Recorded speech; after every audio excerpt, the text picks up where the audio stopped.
कर खुशी हो रही है। इधर बीच चुनाव की भागदौड़ रही है, लेकिन आपके पत्रों और संदेशों के माध्यम से हमने देश और देशवासियों की उपलब्धियों पर एक दूसरे से अपनी खुशियां साझा भी की है।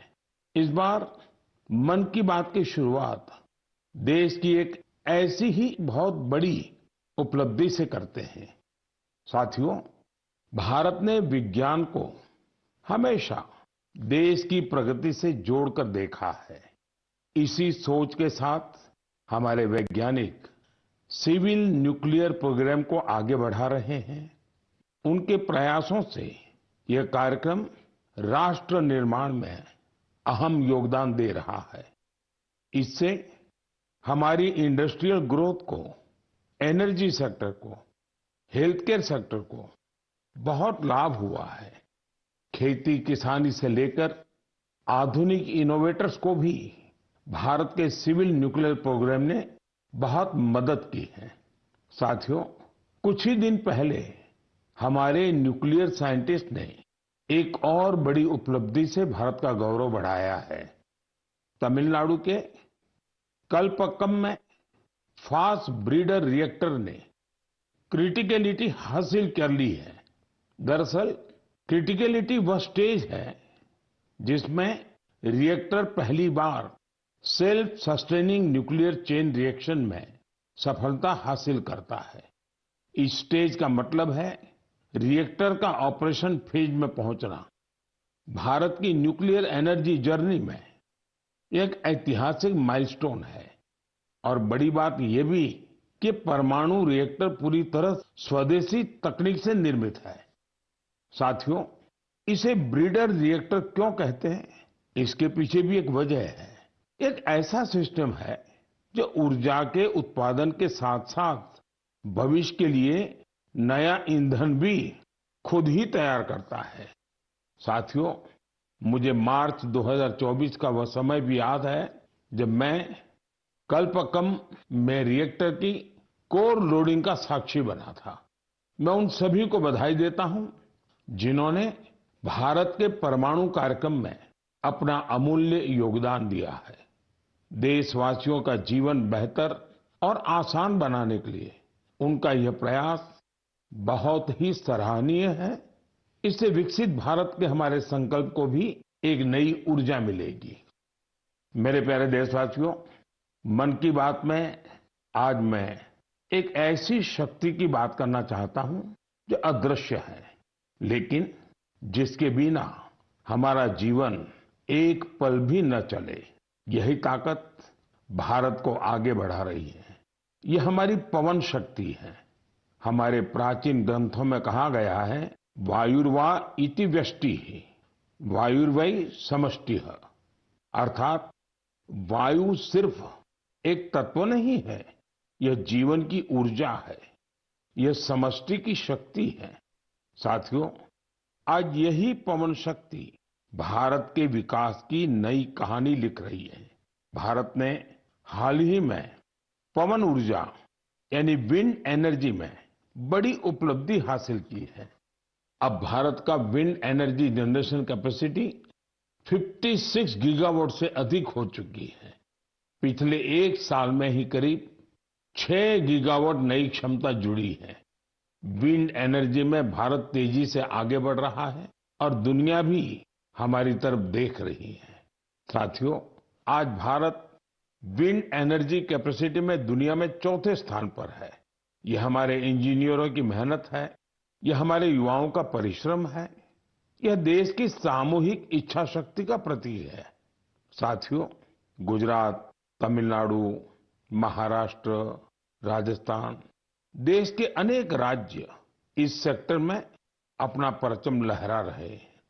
गुजरात के कच्छ, पाटन, बनासकांठा जैसे क्षेत्र जहां पहले सिर्फ रेगिस्तान नजर आता था, आज वहां बड़े रिन्यूएबल एनर्जी पार्क बन रहे हैं। इसका लाभ युवाओं को मिल रहा है, नए अवसर बन रहे हैं, नई स्किल विकसित हो रही है, रोजगार के नए रास्ते खुल रहे हैं।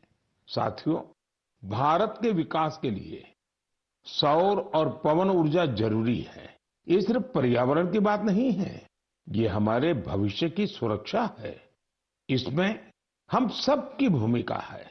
हमें बिजली बचानी है, हमें स्वच्छ ऊर्जा, क्लीन एनर्जी अपनानी है। देश में हर स्तर पर ऐसे प्रयास जरूरी हैं, क्योंकि इन्हीं से बड़ा बदलाव आता है। साथियों, मई महीने की शुरुआत एक पावन अवसर के साथ होने जा रही है। कुछ ही दिनों में हम बुद्ध पूर्णिमा मनाएंगे। मैं आप सभी देशवासियों को अपनी अग्रिम शुभकामनाएं देता हूं। भगवान गौतम बुद्ध का जीवन संदेश आज भी उतना ही प्रासंगिक है। उन्होंने हमें सिखाया है कि शांति हमारे भीतर से शुरू होती है। उन्होंने बताया है कि स्वयं पर विजय सबसे बड़ी विजय होती है। आज दुनिया जिस तरह के तनावों और संघर्षों से गुजर रही है, ऐसे समय में बुद्ध के विचार और भी अहम हो गए हैं। साथियों, दक्षिण अमेरिका के चिली में एक संस्था भगवान बुद्ध के विचारों को आगे बढ़ा रही है। लद्दाख में जन्मे ड्रपकोन ओजेर रिनपोचे के मार्गदर्शन में काम हो रहा है। ये संस्था ध्यान और करुणा को लोगों के जीवन से जोड़ रही है। कोची गुआज घाटी में बना स्तूप लोगों को शांति का अनुभव कराता है। वाकई यह देखकर गर्व होता है। भारत की प्राचीन धारा दुनिया तक पहुंच रही है। दूर दराज के लोग भी इससे जुड़ रहे हैं। साथियों, बौद्ध परंपरा हमें प्रकृति से जुड़ना भी सिखाती है। भगवान बुद्ध को ज्ञान एक वृक्ष के नीचे मिला था। प्रकृति हमारे जीवन का अभिन्न हिस्सा है। देश में भी ऐसे प्रयास हो रहे हैं। कर्नाटका में कर्मा मोनेस्ट्री इसका अच्छा उदाहरण है। यह मठ एक जीवंत वन क्षेत्र है जो 100 एकड़ में फैला है। इस वन में 700 से अधिक देसी वृक्षों को संरक्षित किया गया है।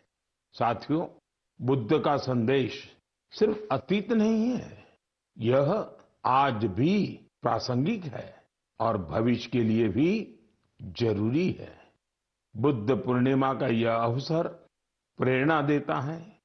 हम अपने जीवन में शांति बढ़ाएं, करुणा अपनाएं और संतुलन के साथ आगे बढ़ें। मेरे प्यारे देशवासियों, आप सभी जानते हैं हमारे देश में अब 23 जनवरी यानी नेताजी सुभाष की जयंती से लेकर 30 जनवरी यानी गांधी जी की पुण्यतिथि तक गणतंत्र का महोत्सव मनाया जाता है। इसी महोत्सव का अहम हिस्सा होता है बीटिंग रिट्रीट। आज मैं आपसे बीटिंग रिट्रीट की चर्चा कर रहा हूं, क्योंकि इसके पीछे खास वजह है।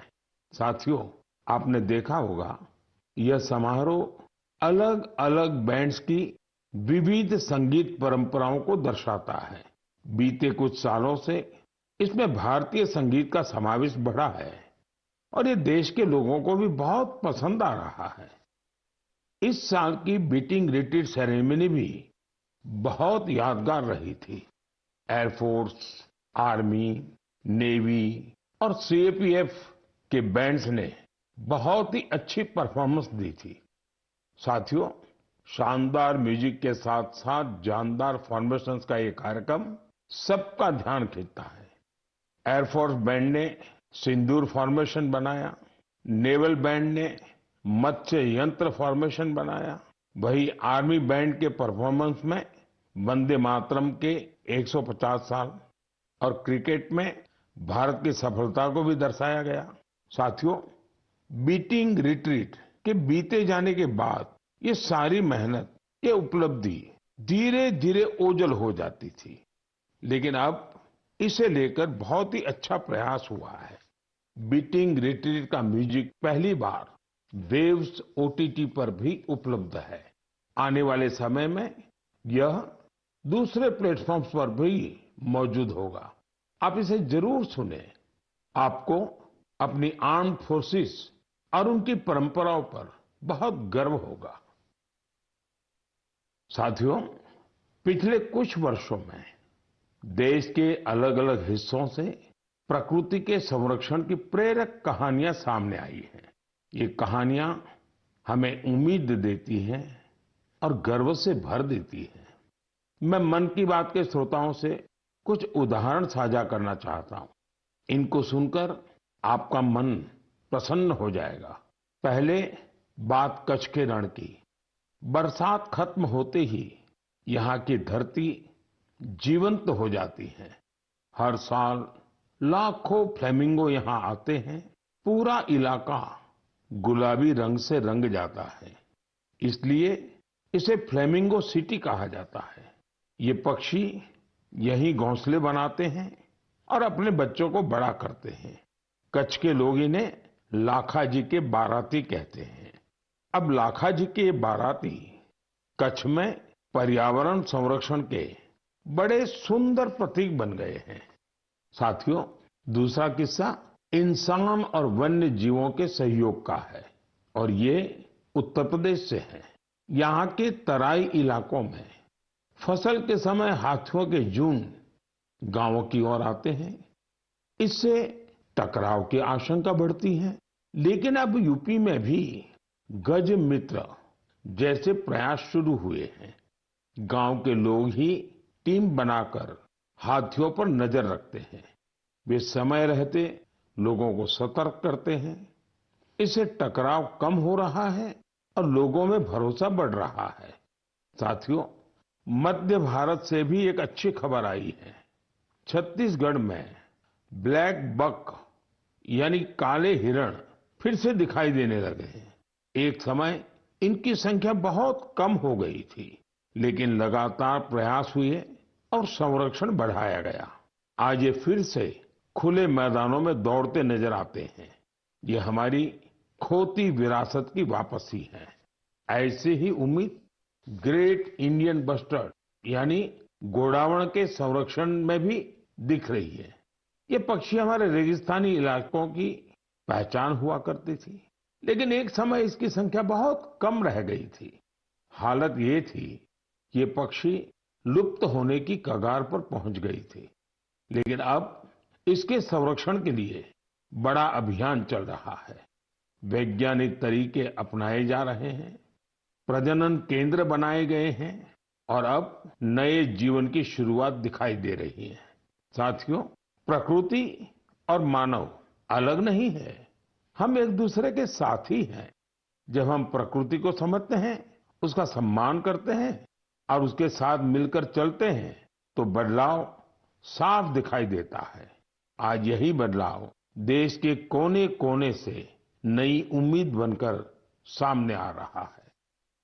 मेरे प्यारे देशवासियों, नॉर्थ ईस्ट हम सब के लिए अष्टलक्ष्मी है। यहाँ भरपूर टैलेंट है और नॉर्थ ईस्ट की प्राकृतिक सुंदरता भी सबका ध्यान खींचती है। मन की बात में भी हम अक्सर नॉर्थ ईस्ट के लोगों की उपलब्धियों पर चर्चा करते आए हैं। आज ऐसी ही एक और उपलब्धि की मैं आपसे चर्चा करूंगा और वो है बैम्बू सेक्टर में नॉर्थ ईस्ट की सफलता। साथियों, जिस चीज को कभी बोझ के रूप में देखा जाता था, वह आज रोजगार, कारोबार और इनोवेशन को नई गति दे रही है। हमारी माताएं, बहनें इसकी सबसे बड़ी लाभार्थी हैं। आपको ये जानकर हैरानी होगी कि बैम्बू की परिभाषा बदल देने से कितना बड़ा परिवर्तन आया है। साथियों, अंग्रेजों के बनाए कानून के हिसाब से बैम्बू को पेड़ के रूप में परिभाषित किया गया था और इससे जुड़े नियम बहुत कड़े थे। कहीं पर भी बैम्बू को ले जाना बहुत मुश्किल था। ऐसे में यहाँ के लोग बांस से जुड़े काम धंधे से दूर होते गए। साथियों, साल 2017 में कानून में बदलाव करके हमने बैम्बू को पेड़ की कैटेगरी से बाहर किया, जिसके नतीजे सबके सामने हैं। आज पूरे नॉर्थ ईस्ट में बैम्बू सेक्टर फल फूल रहा है। लोग लगातार इनोवेशन करके इसमें वैल्यू एडिशन कर रहे हैं। साथियों, त्रिपुरा के गोमती डिस्ट्रिक्ट के बिजॉय सूत्रधार और साउथ त्रिपुरा के प्रदीप चक्रवर्ती, उन्हीं की बात कर रहे हैं। इन्होंने नए कानूनों को अपने लिए एक बड़े अवसर के रूप में देखा। फिर इन्होंने अपने काम को टेक्नोलॉजी से जोड़ा। आज वे पहले से कहीं बेहतर और कहीं ज्यादा बांस के उत्पाद बना रहे हैं। नागालैंड के दीमापुर और आसपास के इलाकों में कई ऐसे सेल्फ हेल्प ग्रुप्स हैं जिन्होंने बैम्बू से जुड़े फूड प्रोडक्ट्स में वैल्यू एडिशन किया है। वहां खोरोलो क्रिएटिव क्राफ्ट जैसी टीमें भी हैं जो बांस के फर्नीचर और हैंडीक्राफ्ट पर काम कर रही है। साथियों, मिजोरम के मामित जिले में ऐसी टीमें हैं जो बांस के टिश्यू कल्चर और पॉली हाउस मैनेजमेंट पर काम कर रही है। मुझे सिक्किम में गंगटोक के करीब लागस्थल बाम्बू एंटरप्राइज टीम के बारे में भी पता चला है। ये बैम्बू से हैंडीक्राफ्ट्स, अगरबत्ती स्टिक्स, फर्नीचर और इंटीरियर डेकोर आइटम्स बनाती है। साथियों, मैंने यहां पर कुछ ही उदाहरण दिए हैं। देश में बैम्बू सेक्टर की सफलता की यह लिस्ट काफी लंबी है। मैं आप सभी से आग्रह करूंगा कि नॉर्थ ईस्ट का कोई न कोई बांस का उत्पाद जरूर खरीदें। आप इसे गिफ्ट के रूप में भी दे सकते हैं। आपके इस प्रयास से उन लोगों का हौसला बढ़ेगा जो बैम्बू प्रोडक्ट्स को बनाने में अपना पसीना बहाते हैं। मेरे प्यारे देशवासियों, तेजी से बदलते हुए इस समय में टेक्नोलॉजी हमारी जिंदगी का बहुत बड़ा हिस्सा बन गई है। आज हम अपने अतीत को वर्तमान से जोड़ने में भी टेक्नोलॉजी का कमाल देख रहे हैं। इस दिशा में हाल ही में एक ऐसा डेवलपमेंट हुआ है जिससे शिक्षा से जुड़े लोग और इतिहास में रुचि रखने वाले बहुत खुश हुए हैं। साथियों, कुछ दिन पहले ही नेशनल आर्काइव्स ऑफ इंडिया ने एक विशेष पोर्टल पर एक अनोखा डेटाबेस शेयर किया है। इस संस्था ने 20 करोड़ से भी ज्यादा अमूल्य दस्तावेजों को डिजिटाइज कर सार्वजनिक किया है। इनमें से कुछ तो बहुत ही दिलचस्प हैं। 7वीं शताब्दी की गिलगित पांडुलिपियां भोजपत्र पर लिखी हुई है। यहाँ आपको 8वीं शताब्दी का एक रोचक ग्रंथ श्री भुवालय भी देखने को मिलेगा।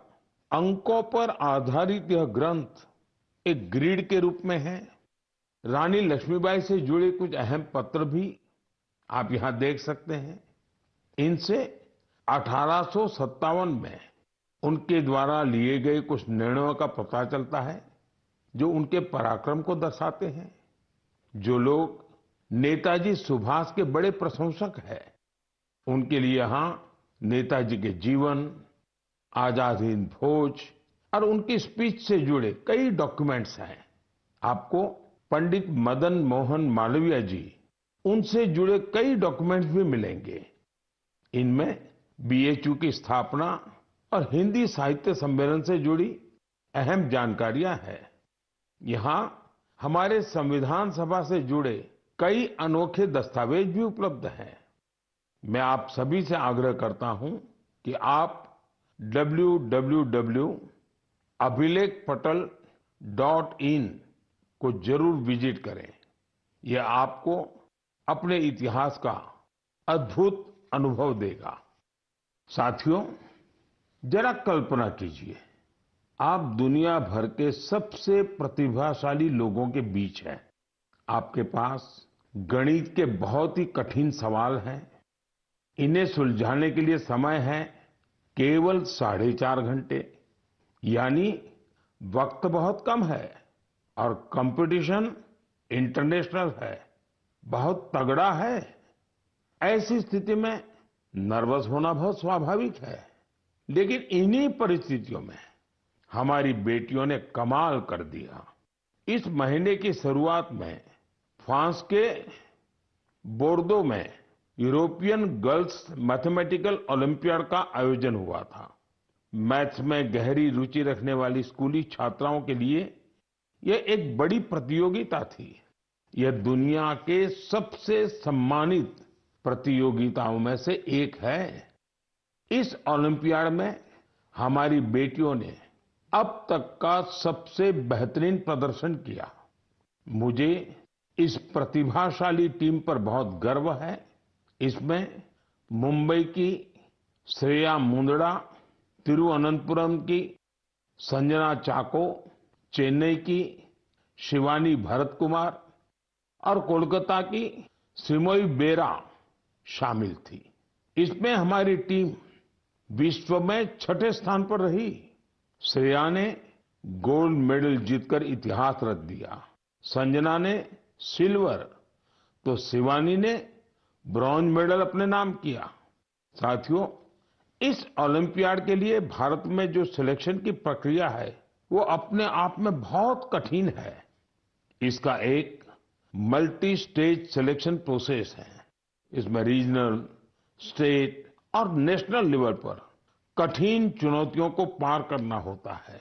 इसके बाद सबसे बेहतर प्रदर्शन करने वाली छात्राएं 1 महीने के मैथमेटिक्स ट्रेनिंग कैंप में शामिल होती हैं। यह camp Tata institute of fundamental research के Homi Bhabha centre for science education में आयोजित होता है। इस कैंप के आखिर में टीम सिलेक्शन टेस्ट होता है। इसमें परफॉर्मेंस के आधार पर ही भारत की टीम चुनी जाती है। साथियों, हर वर्ष देश भर की करीब 6 लाख स्टूडेंट्स इस मैथमेटिकल ओलंपियाड प्रोग्राम में हिस्सा लेती हैं। समय के साथ यह संख्या लगातार बढ़ रही है।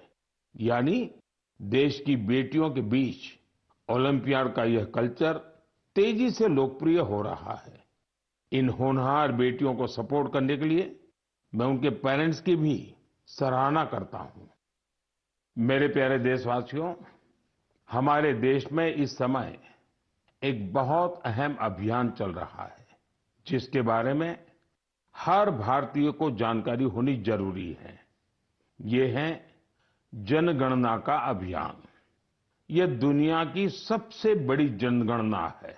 साथियों, जो साथी पहले से इस तरह की प्रक्रिया से गुजरे हैं, इस बार जनगणना का उनका अनुभव अलग होने वाला है। जनगणना 2027 को डिजिटल बनाया गया है। सारी जानकारी सीधे डिजिटल माध्यम में दर्ज हो रही है। घर घर जाने वाले कर्मचारियों के पास मोबाइल ऐप है। वे आपसे बात करके उसी में जानकारी दर्ज करेंगे। साथियों, इस बार जनगणना में आपकी भागीदारी भी आसान बनाई गई है। आप खुद भी अपनी जानकारी दर्ज कर सकते हैं। कर्मचारी के आने से 15 दिन पहले आपके लिए सुविधा शुरू होगी। आप अपने समय के अनुसार जानकारी भर सकते हैं। जब आप प्रक्रिया पूरी करते हैं तो आपको एक विशेष आईडी मिलती है। यह आईडी आपके मोबाइल या ईमेल पर आती है। बाद में जब कर्मचारी आपके घर आता है तो आप यही आईडी दिखाकर जानकारी की पुष्टि कर सकते हैं। इसे दोबारा जानकारी देने की जरूरत नहीं पड़ती। समय भी बचता है और प्रक्रिया आसान हो जाती है। साथियों, जिन राज्यों में स्वगणना का काम पूरा हो गया है, वहां गणना कर्मचारी द्वारा घरों के सूचीकरण का कार्य भी शुरू कर दिया गया है। अब तक लगभग 1 करोड़ 20 लाख परिवारों का मकान सूचीकरण का कार्य पूरा भी हो चुका है। साथियों, देश की जनगणना सिर्फ सरकारी काम नहीं है, यह हम सबकी जिम्मेदारी है। आपकी भागीदारी बहुत जरूरी है। आपकी दी गई जानकारी पूरी तरह सुरक्षित रहती है। यह गोपनीय रखी जाती है। डिजिटल सुरक्षा के साथ इसे सुरक्षित किया जाता है। आइए हम सब मिलकर इस प्रक्रिया में भाग लें, जनगणना 2027 को सफल बनाएं। साथियों, हमारे देश में खाने पीने की परंपरा सिर्फ स्वाद तक सीमित नहीं रही है। इसी परंपरा का एक दिलचस्प हिस्सा है भारत की चीज। कुछ दिन पहले मैंने ट्वीट के माध्यम से एक जानकारी साझा की थी। ब्राजील में आयोजित एक अंतर्राष्ट्रीय चीज प्रतियोगिता में भारतीय चीज के 2 ब्रांड्स को प्रतिष्ठित पुरस्कार मिले हैं। इस उपलब्धि की चर्चा सोशल मीडिया पर भी खूब हुई। कई लोगों ने मुझसे कहा कि भारत में चीज की जो विविधता है उस पर भी बात होनी चाहिए। साथियों, भारत के डेयरी सेक्टर में बहुत बड़ा बदलाव आ रहा है। इस सेक्टर में वैल्यू एडिशन ने हमारे पारंपरिक स्वाद को एक नई पहचान दी है। आज भारतीय चीज दुनिया भर में अपनी जगह बना रही है। ब्रेकफास्ट हो, लंच हो या डिनर, दुनिया की प्लेटों में भारत का स्वाद पहुंच रहा है। जम्मू कश्मीर की कलारी चीज को ही लीजिए। इसे कश्मीर का मोजेरेला कहा जाता है। गुजर बकरवाल समुदाय के लोग पीढ़ियों से इसे बनाते और खाते आए हैं। वहीं सिक्किम, अरुणाचल प्रदेश और लद्दाख में छुरपी बहुत प्रसिद्ध है। पहाड़ों की सादगी और कोमलता इसके स्वाद में भी महसूस होती है। इस चीज की खास बात यह है कि इसे याक के दूध से बनाया जाता है। साथियों, महाराष्ट्र और गुजरात में टोपलीनू पनीर, जिसे सुरती चीज भी कहा जाता है, वह भी अपनी एक अलग पहचान रखता है। मैंने यहाँ सिर्फ कुछ नाम लिए हैं, लेकिन हमारे देश में स्वाद की यह दुनिया बहुत व्यापक है। आज इस परंपरा को नई ताकत मिल रही है। अनेक भारतीय कंपनियां इस क्षेत्र में निवेश कर रही हैं। आधुनिक तकनीक आ रही है, बेहतर पैकेजिंग हो रही है और हमारे उत्पाद वर्ल्ड स्टैंडर्ड के साथ आगे बढ़ रहे हैं। इसी का परिणाम है कि भारतीय चीज अब देश की सीमाओं से निकलकर दुनिया के बाजारों और रेस्तरां तक पहुंच रही है। आज हम लोकल से ग्लोबल की बात करते हैं। उसमें भारतीय चीज का उदाहरण हमें आगे की दिशा दिखाता है। मुझे विश्वास है भारत का स्वाद, भारत की परंपरा और भारत की गुणवत्ता दुनिया के लोगों को एक नया अनुभव देगी और भारत से एक नया जुड़ाव भी बनाएगी। मेरे प्यारे देशवासियों, इस महीने देश के कई हिस्सों में नववर्ष सहित अनेक पर्व त्योहार मनाए गए। कुछ ही दिन बाद 9 मई को पोचिशे बैसाख के अवसर पर हम गुरुदेव टैगोर की जन्म जयंती मनाएंगे। गुरुदेव बहुआयामी व्यक्तित्व के धनी थे। वे एक महान लेखक और विचारक तो थे ही, उन्होंने कई प्रसिद्ध संस्थानों को भी आकार दिया। गुरुदेव टैगोर लोगों के लिए ऐसे उद्योगों के पक्षधर थे जिनमें स्थायी रोजगार मिलने के साथ ही गांवों का भी कल्याण हो। उनके रविंद्र संगीत का प्रभाव आज भी दुनिया भर में बना हुआ है। मेरे लिए शांति निकेतन की यात्राएं अविस्मरणीय रही। यह वही इंस्टीट्यूशन है जिसे उन्होंने पूरे समर्पण भाव से सींचा और संवारा था। उन्हें एक बार फिर मेरी विनम्र श्रद्धांजलि। साथियों, मई का महीना 1857 के प्रथम स्वतंत्रता संग्राम की याद भी दिलाता है। मैं मां भारती की सभी वीर संतानों को नमन करता हूं, जिन्होंने लोगों में देशभक्ति की भावना जागृत की थी। यह समय स्कूली बच्चों की छुट्टियों का भी होता है। मेरा आग्रह है कि वे अपनी छुट्टियों का भरपूर आनंद लें और कुछ नया सीखने का प्रयास करें। गर्मियों के इस मौसम में आप सभी अपने स्वास्थ्य का भी पूरा ध्यान रखें। अगले महीने आपसे फिर मुलाकात होगी कुछ नए विषयों के साथ, देशवासियों की कुछ नई उपलब्धियों के साथ। बहुत बहुत धन्यवाद। नमस्कार।